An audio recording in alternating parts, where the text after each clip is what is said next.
Okay guys, so let's get started with the unit 7 that is of waves. So बच्चों waves जो है वो दो तरह की होती हैं, प्रोग्रेसिव एंड स्टेशनरी वेव्स, और एएस लेवल में we are going to study both of them. So first of all हम प्रोग्रेसिव वेव्स पढ़ते हैं. ठीक है, प्रोग्रेसिव वेव्स जो हैं वो फर्दर टू टाइप्स में क्लासीफाई हो जाती हैं. कौन कौन सी टाइप्स होती हैं? Transverse and longitudinal waves. ठीक है, प्रोग्रेसिव वेव्स की कभी कभार एग्जाम में डेफिनेशन भी आ जाती है. यार डेफिनेशन क्या लिखोगे प्रोग्रेसिव वेव्स की?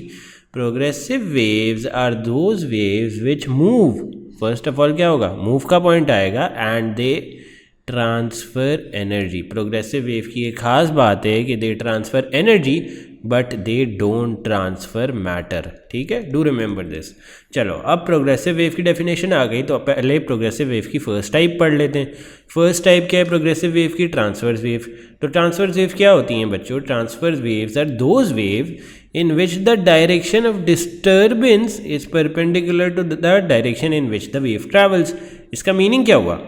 इसका मीनिंग ये हुआ कि अगर आप जो डिस्टर्बेंस है वो अप डाउन डायरेक्शन में क्रिएट करोगे, अप डाउन में लेट सपोज रोप को मूव करोगे, तो आपका वेव ट्रैवल किस डायरेक्शन में होगा? Toward the right hand side. This basically comes out to be the definition of transverse wave कि अगर आप डिस्टर्बेंस अप डाउन डायरेक्शन में करोगे तो आपकी डायरेक्शन ऑफ वेव ट्रैवल किस डायरेक्शन में होगी? Toward the right hand side.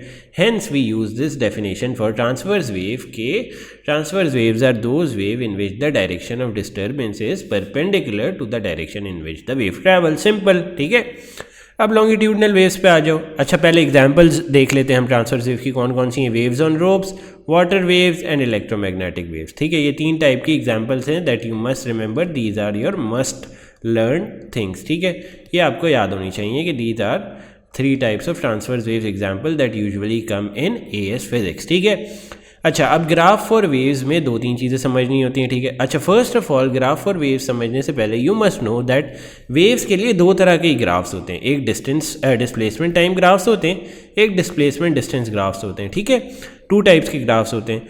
अब इन टू टाइप्स के ग्राफ्स में यहाँ पे मैंने कुछ लेबलिंग की हुई है that we will study one by one. ठीक है, जो ये ए लिखा हुआ है ना capital, this is your amplitude. Amplitude क्या होता है बच्चों? Amplitude is the maximum positive, देखो ये पॉइंट, या फिर maximum negative. Either point A और point B is your amplitude. ठीक है, एम्पलीट्यूड क्या होता है बच्चों? मैक्सिमम पॉजिटिव और maximum negative displacement from the mean position. यहाँ पे मैंने एम्पलीट्यूड की डेफिनेशन भी लिखी हुई है. ठीक है, maximum displacement from the mean position. अब उसके बाद कौन सा पॉइंट समझते हैं? उसके बाद हम समझते हैं क्रेस्ट और टर्फ. यहाँ पे आप देख रहे होंगे कि मैंने छोटा सा यहाँ पे सी लिखा हुआ है और यहाँ पे छोटा सा टी लिखा हुआ है. C basically represents crest. Crest is बच्चों बेसिकली मैक्सिमम पॉजिटिव एम्पलीट्यूड वाला पॉइंट. ठीक है, मैक्सिमम पॉजिटिव एम्पलीट्यूड जिसका होगा उसको क्रेस्ट कहते हैं. ठीक है, और टी किसे कहते हैं? ट्रफ को. मैक्सिमम नेगेटिव एम्पलीट्यूड वाले पॉइंट को. ये आ गया आपका trough at the bottom negative वाली मैग्नीट्यूड पे, और आपका क्रेस्ट आ गया पॉजिटिव वाली मैग्नीट्यूड पे. ठीक है, अब समझते हैं हम ये टी और ये लैंडा क्या लिखा हुआ है. ठीक है, let's study them one by one. ठीक है, देखो बच्चों टी जो है ना that is your time period. Time period capital T is your time period. That is basically the time for one wave to get completed. ठीक है, एक वेव कितनी देर में कंप्लीट होगी, that gives you your time period and it is represented by capital T.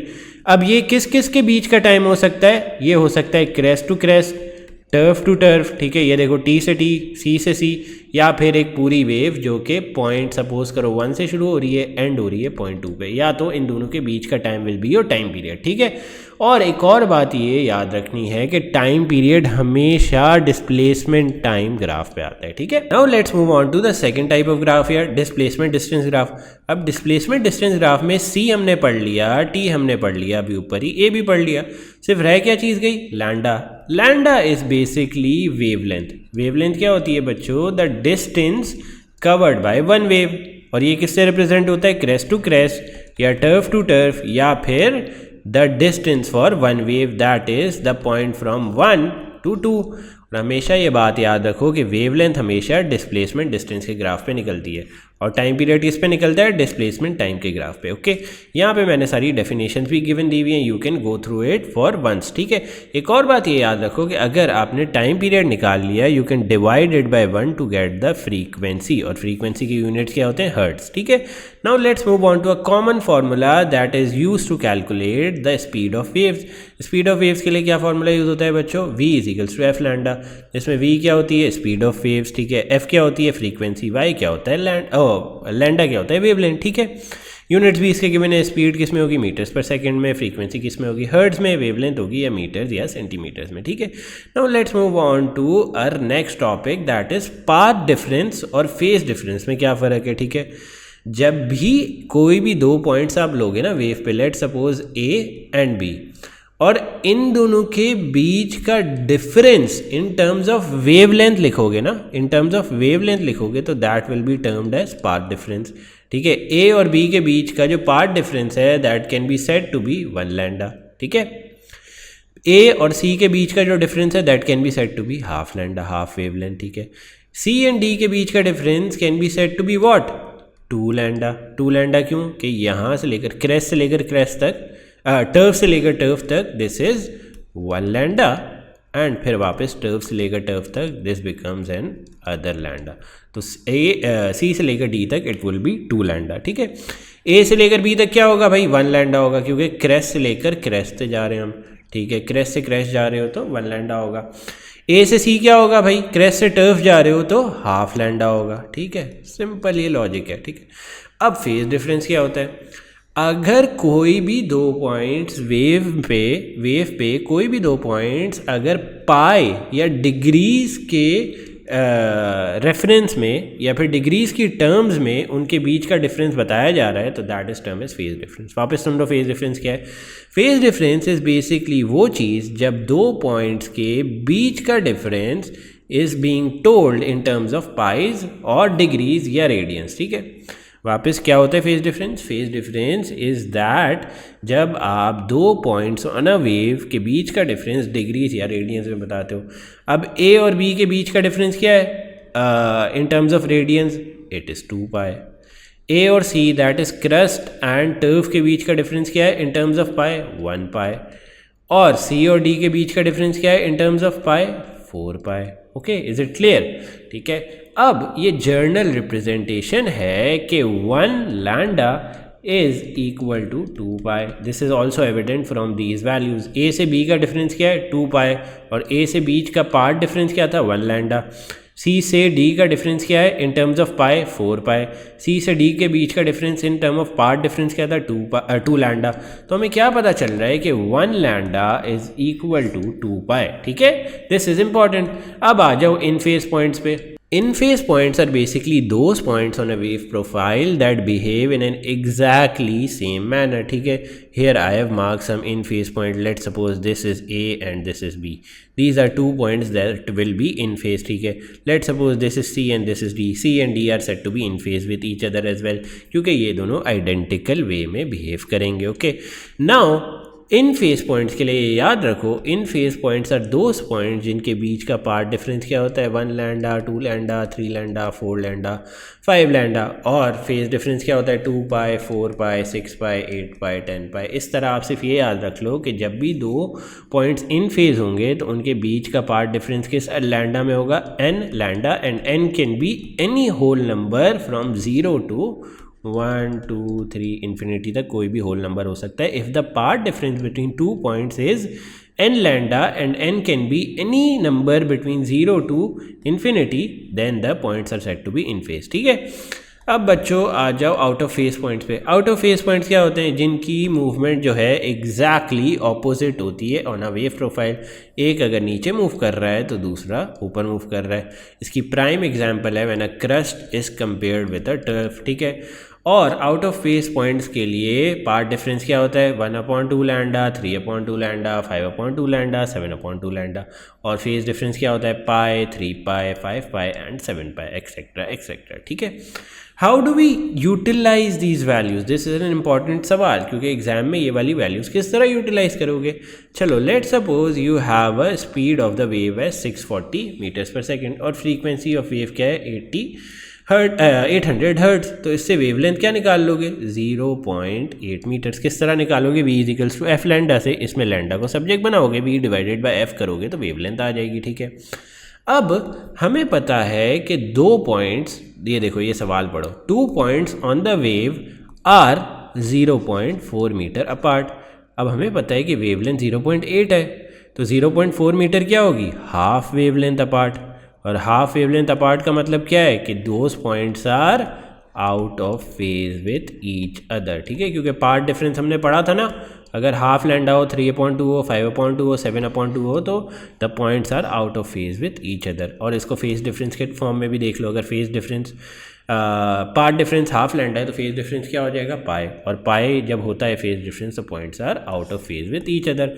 अब transverse wave की कुछ एग्जांपल्स हैं, water waves, waves on ropes, electromagnetic waves, so you can learn that as well. Now let's come on to the second type of progressive waves. Progressive waves की हमने 2 types पढ़ी थी, transverse और longitudinal.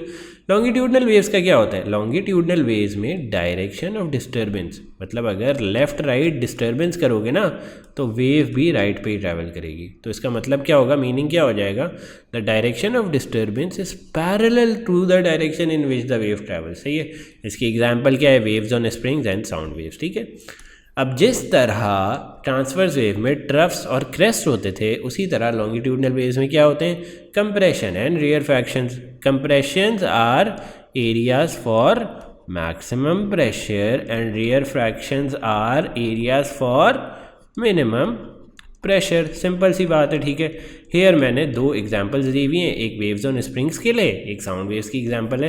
You can go through it, दोनों में compression और rare fractions मैंने mark कर दिए हैं। ठीक है, I hope it is clear.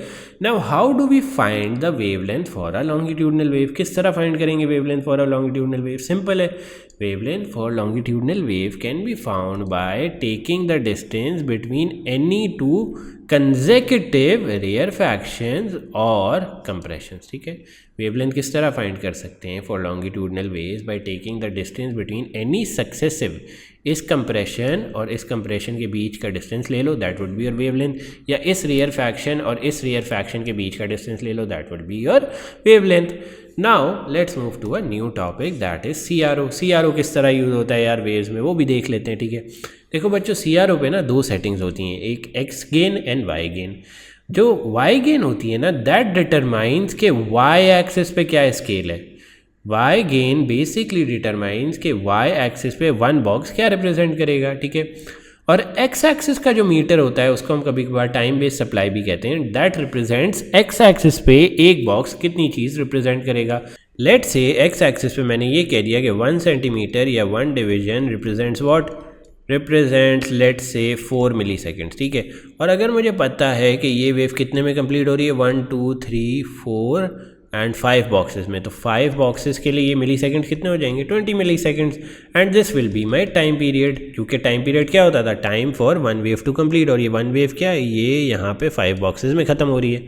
तो इस टाइम पीरियड को यूटिलाइज करके मैं फ्रीक्वेंसी भी निकाल सकता हूँ, F is equal to 1/T। T क्या आ जाएगा 20 milliseconds. Now let's move on to an experiment in which we calculate the frequency of the sound waves, and उसमें हम CRO यूज़ करते हैं। फर्स्ट ऑफ ऑल क्या करोगे भाई, लाउड स्पीकर से साउंड प्रोड्यूस करोगे, एक माइक्रोफोन लगा दोगे यहाँ पे एट सम डिस्टेंस और उसे CRO से कनेक्ट कर दोगे। You will observe a wave on the CRO, और टाइम बेस्ड सप्लाई पे लेट सपोज आपने सेटिंग रखी थी कि 1 सेंटीमीटर और 1 डिवीजन। टाइम बेस्ड सप्लाई किस एक्सिस के लिए होती है, एक्स एक्सिस के लिए। 1 डिवीजन रिप्रेजेंट्स 10 मिली सेकेंड्स। तो यहाँ पे कितने डिविजन्स में वेव कंप्लीट हो रही है, 4 डिविजन्स में, तो 4 will represent what 4 milliseconds. ठीक है, तो टाइम पीरियड क्या आ गया, time period for 1 wave to complete क्या आ गया 40 मिली सेकेंड्स। फ्रीक्वेंसी क्या हो जाएगी 1/t, that is 1/40 into 10-3। Frequency क्या आ जाएगी 25 हर्ट्ज। 10-3 क्यों लगाया, क्योंकि मिली इज़ 10-3, ठीक है। अब लिस्ट ऑफ अपैरेटस कौन कौन से यूज़ हुए हैं भाई, loudspeaker, microphone, CRO and connecting wire. Precautions क्या थे यार, frequency of source must remain constant, experiment to be conducted in a sound proof room, there must be no echo, ठीक है। अब आ जाओ experiment to calculate speed of sound. First experiment क्या था, experiment to calculate frequency of sound. Second experiment क्या है, experiment to calculate speed of sound. देखो स्पीड ऑफ साउंड कैलकुलेट करने के लिए फर्स्ट ऑफ ऑल आप क्या करोगे, एक साउंड यहाँ पे प्रोड्यूस करोगे, let suppose from loudspeaker, for bell, from anything, ठीक है। फिर क्या करोगे, यहाँ पे 2 माइक्रोफोन्स रखोगे एट अ नोन डिस्टेंस, ये वाला डिस्टेंस आप मेजर करके रखोगे, ठीक है। 12 मीटर का जो भी है डिस्टेंस ये आप मेजर करके रखोगे बिटवीन माइक्रोफोन 1 एंड माइक्रोफोन 2, ठीक है। अब एक्स बेस सप्लाई पे आप कोई भी सेटिंग सेट कर दोगे, लेट सपोज मैंने 4 सेट कर दी, तो what does this mean, 1 division और 1 centimetre on X axis represents 4 milliseconds, ठीक है। तो बच्चों ये वेव कितने में कंप्लीट हो रही है, 1 box, 2 box, 3 box, 4 box, 5 box, 6, 7 and 8 boxes, ठीक है। 8 बॉक्सेस में ये वेव कंप्लीट हो रही है, ठीक है। तो 8 बॉक्सेस का मतलब क्या हुआ, कितने मिली सेकेंड लगेंगे, 32 मिली सेकेंड। तो टाइम पीरियड क्या हो गया बच्चों, 32 मिली सेकेंड्स। फ्रीक्वेंसी आ जाएगी, बिल्कुल आ जाएगी। फ्रीक्वेंसी क्या है, 1 टाइम पीरियड, और टाइम पीरियड क्या है बच्चों 32 मिली सेकेंड्स। तो 32 मिली सेकेंड्स क्या हो जाएगा, let me do it here, 32 into 10-3, ये क्या आ गया, फ्रीक्वेंसी आ जाएगी। तो this is how we calculated frequency for experiment 1। लेकिन अभी हमने बच्चों गौर से पढ़ो, क्या करना है, स्पीड निकालनी है। तो स्पीड के लिए we won't do this. Speed के लिए हम क्या करेंगे, स्पीड के लिए बेसिकली हम ये एक तो डिस्टेंस लेंगे, ठीक है। 8 सेंटीमीटर का ये डिस्टेंस था, ठीक है। तो टोटल टाइम पीरियड क्या हो गया, 32 मिली सेकेंड्स, ठीक है। अच्छा 32 मिली सेकेंड्स हमारा टाइम हो गया। डिस्टेंस हमने क्या मेजर किया था बिटवीन माइक्रोफोन 1 एंड 2, 12 मीटर। तो डिस्टेंस क्या आ गया, 12 मीटर। तो स्पीड क्या आ जाएगी बच्चों, स्पीड का सिंपल फार्मूला पढ़ा था हमने ओ लेवल्स में, क्या था स्पीड का सिंपल फार्मूला, क्या था, velocity is equal to distance divided by time. Distance क्या था बच्चों 12 मीटर, टाइम क्या था 32 मिली सेकेंड्स। तो इस तरह speed of sound we will calculate it, ठीक है। और ये ग्रीन में जो मैंने वर्किंग की है, दिस इज़ फॉर एक्सपेरिमेंट 1, ठीक है, जिसमें हमें फ्रीक्वेंसी निकालनी थी, ठीक है। This I have written here with all the things, कि जिस तरह हम टाइम बेस्ड सप्लाई को लेंगे और उसको 8 से मल्टीप्लाई करेंगे, बिकॉज 8 बॉक्सेस में पूरी वेव कंप्लीट हो रही है, ठीक है। Now let me show you the calculation. ये देखो स्पीड को डिस्टेंस डिवाइडेड बाय टाइम से किया। डिस्टेंस क्या आ रहा था 12, टाइम क्या था हमारे पास 32 milliseconds, we multiply 32 by 10-3 and divided by 12, ठीक है। सिंपल सा आंसर हमारे पास आ गया स्पीड का 375, ठीक है। प्रिकॉशन इसमें क्या लेना चाहिए कि the room must be soundproof, simple as this. Now in the next video we will be discussing superposition की चीज़ें।